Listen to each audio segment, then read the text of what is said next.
This video is for entertainment and edutainment purposes only. The content should not be used as the sole source of factual information. Viewers are encouraged to do their own independent research. It was supposed to be a quiet weekend away for Patrick Connors. Like they do every year, Patrick and his wife made the trip up north for the Appleby Horse Fair. But what started as a quiet weekend away soon became one of the greatest bare-knuckle fights in traveler history.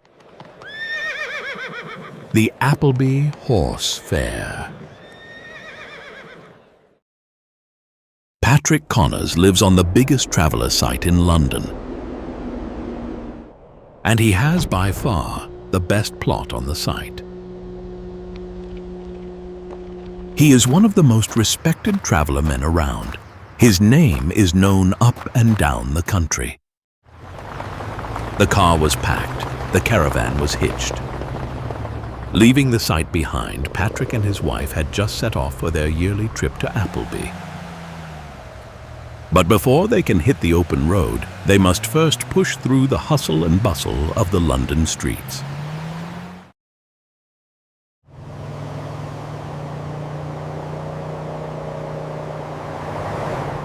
As the London skyline fades in the rearview mirror, they hit the open motorway. Now, the real journey begins.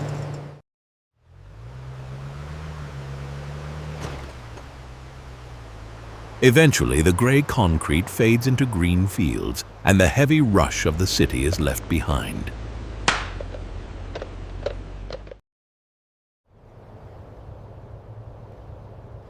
They haven't even reached the fair yet, and the local police have already decided to pull them over.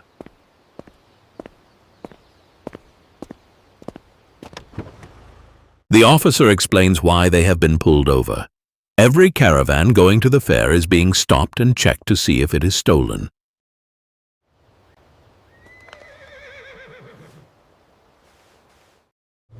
The paperwork checks out, and they are finally let go. Just down the road, the famous Appleby sign comes into view. The fair is absolutely packed this year. Barely through the gates, Patrick spots one of his cousins and stops for a chat.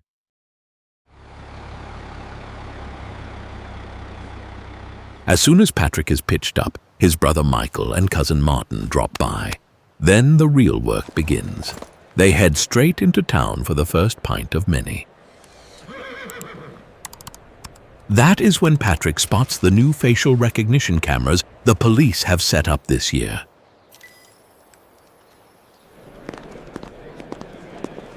Patrick, his brother, and his cousin head back inside the pub to let the weekend's drinking officially begin.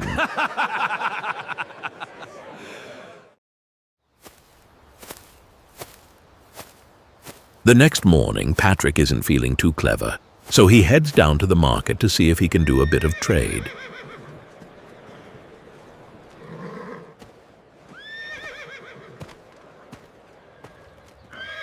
After taking a look around the market, Patrick spots exactly what he is looking for: a beautiful black and white horse.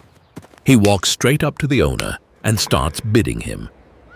But out of nowhere, an Irish traveler named John McGinley barges Patrick out of the way and starts bidding on the horse himself. This was the ultimate form of disrespect. Patrick looked at him, knowing immediately there was only one way this could be settled. Patrick called John McGinley out for a fair fight tomorrow morning at the top field. Patrick left the town and headed back to the campsite. He was searching for a man called Tommy Price. Tommy was known as one of the best fair play men in the country. Patrick explained the situation and asked Tommy to show him fair play in the morning. With a firm handshake, Tommy agreed. With the fair play man sorted, Patrick headed back to find his brother and cousin to break the news. The quiet weekend was officially over. Word had spread fast, and traveler men from every corner of the country were already gathered in the top field to watch the pair go at it. Patrick and his family started making their way up to the top field. As soon as they arrived, Patrick pulled off his vest and started warming up.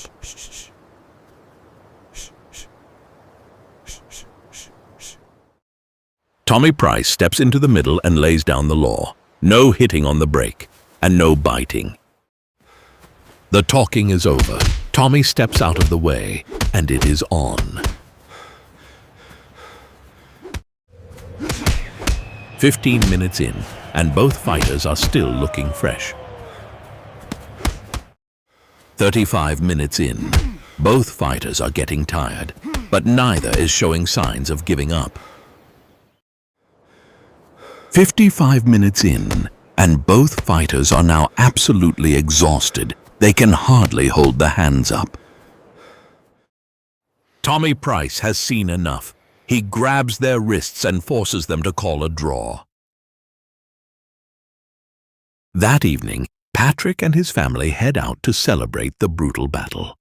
A good fight deserves a good drink. The heavy tension of the morning has finally drifted away. People will be talking about that fight for years to come. Patrick honored the family name today, and his respect has only grown. It is Sunday morning. His bruises are fresh, but his wallet is still full. He didn't drive all the way up here to leave empty-handed, so he heads into town to find himself a horse. Back in the market, a horse catches his eye. He walks over to the owner. There is no drama this time, just straight business. With a firm handshake, the deal is done. He calls his cousin to see if he can take the horse back to London for him in his horse box. He agrees, so he heads down to where his cousin is pitched up.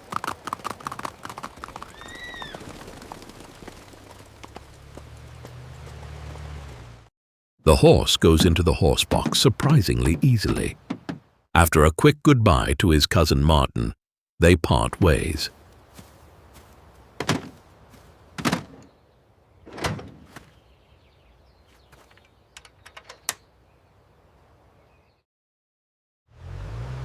And that brings another year at the Appleby Horse Fair to a close. Time to head back to the concrete jungle. Hopefully, next year won't be quite as eventful. If you want to see more Gypsy and traveler stories just like this one, please leave a like and hit subscribe. Liking the video really helps the channel out a lot.